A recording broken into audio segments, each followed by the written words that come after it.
IPS Anjana Krishna व महाराष्ट्राचे उपमुख्यमंत्री अजित पवार यांचा दूरध्वनीवर झालेला संवाद अधिक चर्चेत आला. संपूर्ण प्रकरण काय आहे हे आपण जाणून घेऊया. सोलापूर जिल्ह्यातील माढा तालुक्यातील कुर्डू नावाच्या गावामध्ये मुरुम उत्खननाचं काम चालू असताना सदर काम हे बेकायदेशीर असल्याचे समजल्यावर IPS अंजना कृष्णा यांनी संबंधित जागेवर जाऊन कायदेशीर कारवाई करत होत्या.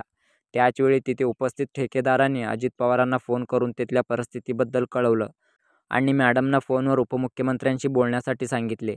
तुम मुझे डायरेक्ट फ़ोन करने को बताती हो, इतना आपको डेरिंग हुआ है क्या?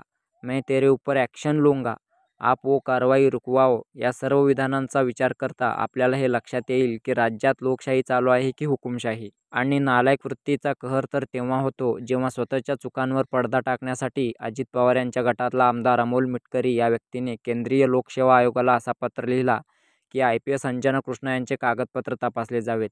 या राजकारणी लोकांना आपण एका दिवस-रात्र एक करून UPSCद्वारे निवडलेल्या ऑफिसरसोबत जे फक्त राष्ट्रहितासाठी काम करतात अशा अधिकाऱ्यांसोबत बोलतो आहे याची जाणीवसुद्धा नसावी. याहून मोठा दुर्दैव या महाराष्ट्रासाठी काय आहे? म्हणून हा प्रश्न साहजिकच उद्भवतो की कायदा हा सर्वसामान्यांच्या रक्षणासाठी आहे की श्रीमंतांच्या आणि गुंड प्रवृत्तीच्या लोकांना संरक्षण देण्यासाठी? आणि मला असं वाटतं की ही त्यांची चूक नाही, हे खरं तर आपल्या सर्वांचं आहे. कारण अशा लोकांना आपण निवडून दिलं ज्यांना ना समाज कल्याणाचा विचार आहे किंवा राष्ट्रकल्याणाचा.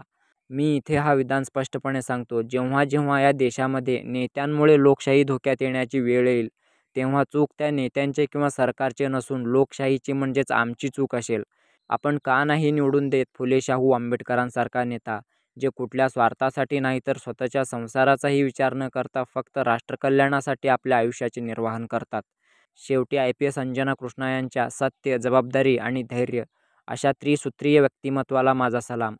आणि याबद्दल तुमचं मत काय आहे हे कमेंटमध्ये नक्की कळवा. आणि अशाच माहितीपूर्ण व्हिडिओसाठी आमच्या ट्रूथ सिरीजच्या यूट्यूब चॅनलला सबस्क्राईब करा आणि बेल आयकॉनवर क्लिक करा.